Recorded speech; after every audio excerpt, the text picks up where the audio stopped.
Okay, I got to go. Yang kata bulan Ogos ni kerajaan tumbang. Well, PN kata macam-macam. PN juga kata bulan Ogos ni harga barang naik 20%. Harga barang tak adalah naik 20%, malah inflasi turun. Sekarang ini kalau ikut sampai ke akhir Julai, ialah pada kadar yang paling rendah sejak 1 tahun lebih, 2%. PN kata tumbang Ogos. Hari ini 30 hari bulan, tinggal 1 hari lagi. Saya tak rasalah PN kerajaan ini akan tumbang lah, insyaAllah. Jadi, isu dia bukan isu kerajaan tumbang ke tidak. Bagi saya, isu yang lebih besar ialah kalau kita berterusan bergelumang dengan pembohongan. Di negara lain, dalam masyarakat lain, kan, saya tak rasa pengundi mereka dan rakyat mereka boleh membenarkan ada satu kumpulan, dalam kes kita ni ialah pembangkang negara. Ketua pembangkang yang apa nama ni, maksudnya yang duk sebut kerajaan tumbang ni, ini bukan pakcik tepi jalan ni. Ini ialah pimpinan-pimpinan pakatan pembangkang daripada Perikatan Nasional. Kalau di negara lain, contohnya, ambillah contoh di UK, kerajaan konservatif, pembangkang Labour, kan. Saya tak rasa kalau ketua pembangkang, ketua parti buruh itu pandai-pandai cakap, bulan 8 nanti kerajaan akan jatuh. Bila sampai tak jatuh, saya tak rasa rakyat British akan memaafkan parti Labour. Kita punya masalah sekarang ni bukan soal kerajaan jatuh ke tak jatuh. Masalahnya bila masyarakat kita terus membenarkan pembohongan demi pembohongan, dan we don't take those who lie to task. Jadi sebab itu kita ada pimpinan-pimpinan daripada Perikatan Nasional ni yang secara berterusan boleh berbohong. Sekarang ni saya dengar bulan September pula nak jatuh ni. Jadi kita akan melalui bulan September. Kalau tak jatuh, dia kata lagi, oh nanti bulan Oktober pula, kan. Saya sebenarnya tak adalah kisah sangat, ikut suka dia lah dia nak berbohong berkali-kali. Kerana lama-lama rakyat nampak lah. Lama-lama sebelah rakyat biasa ni pun akan mula mempersoalkan, kau ni gila ke apa? Tiap-tiap sebulan harga barang kata naik tapi tak naik.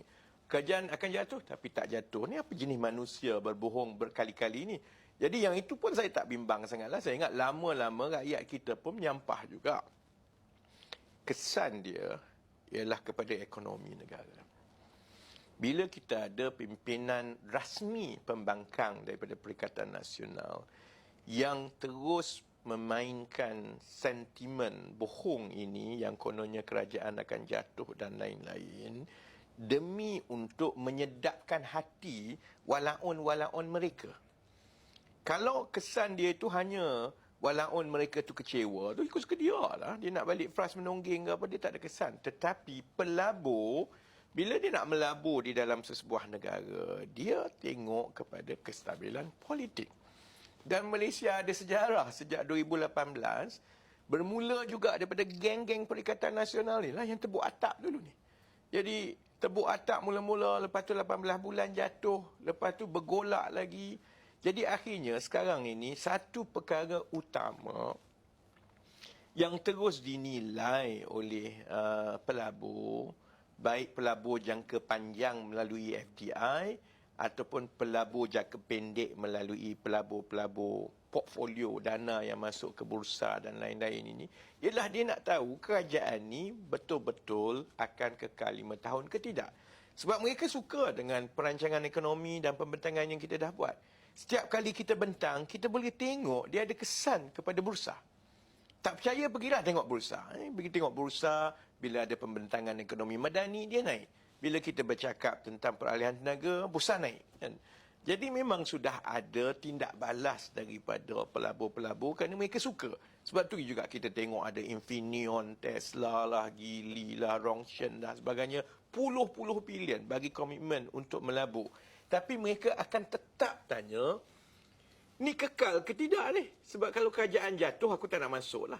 Jadi, bila kita ada pakatan rasmi pembangkang Perikatan Nasional yang berulang-ulang membohongi rakyat semata-mata untuk menyedapkan hati dan membakar semangat walaun-walaun mereka, itu sebenarnya sangatlah tidak bertanggungjawab kepada negara.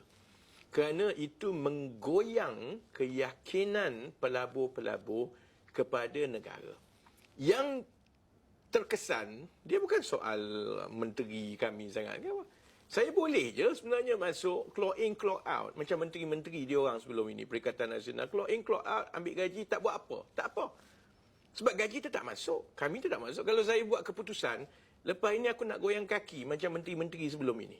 Tak payahlah kerja, tak payahlah terang semua. Ambil gaji saja, kemudian hidup senang lenang. Saya tetap dapat gaji. Tapi yang akan ada kesan, bila pelabur tak masuk, pelabur tak yakin, pelabur bimbang sebab kestabilan politik ni. Betul ke tidak ni? Sebab kalau ikut, sebab yang cakap ni bukan pakcik tepi jalan. Yang cakap ini ialah pimpinan kanan daripada Pakatan Pembangkang Rasmi. Dia ada kesan dia. Dan bila itu berlaku, pelabur tak masuk, kerja tak ada. Nanti anak-anak muda yang keluar universiti nanti susah nak cari kerja. Jadi kalau saya nampak menyampah sedikit pasal benda ni, dia tak ada kena-mena, ikut suka dia lah bagi saya. Lama-lama lagi banyak dia cakap, lagi lama lah dia kena gelakkan ke orang. Sebab daripada Ogos jadi kepada September, jadi kepada Oktober. Kalau dia nak berterusan pun, saya ingat lama-lama yang Fras menongging ni ialah penyokong dia. Macam masa mula-mula pembentukan kerajaan dulu, dia juga ada beritahu cukup jumlah sana, cukup jumlah sini. Lepas tu, dia tak pernah minta maaf pun dah jadi ni. Tak pernah minta maaf pun sampai sekarang. Dia boleh kata kepada penyokong dia cukup jumlah. Padahal kita semua tahu benda tu tak betul. Sama juga, dia boleh kata kepada orang, kerajaan akan jatuh. Tak jatuh pun.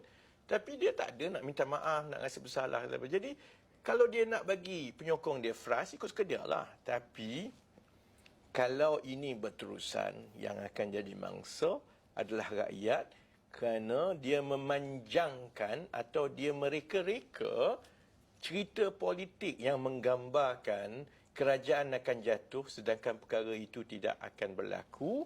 Dan akhirnya, kalau ini berterusan, itu menyukarkan kerja kita untuk meyakinkan pelabur-pelabur bahawa Malaysia ini ada kestabilan politik dan mereka mesti terus melabur kerana kita ada potensi ekonomi yang baik di masa akan datang.